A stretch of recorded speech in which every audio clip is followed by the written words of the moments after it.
So another aspect of being overwhelmed by our photo collection is emotions.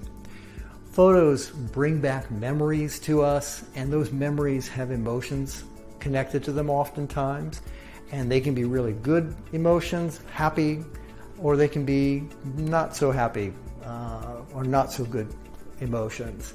And that's okay. And you just need to be prepared for that and know that occasionally you'll look at a picture and burst into tears. It's okay. And it's okay to set those photos aside until you're ready to deal with them.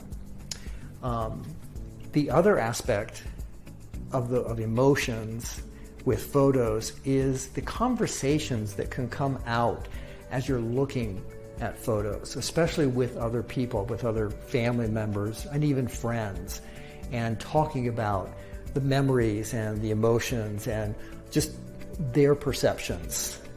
You'll learn a whole lot in just talking about the photos and the stories.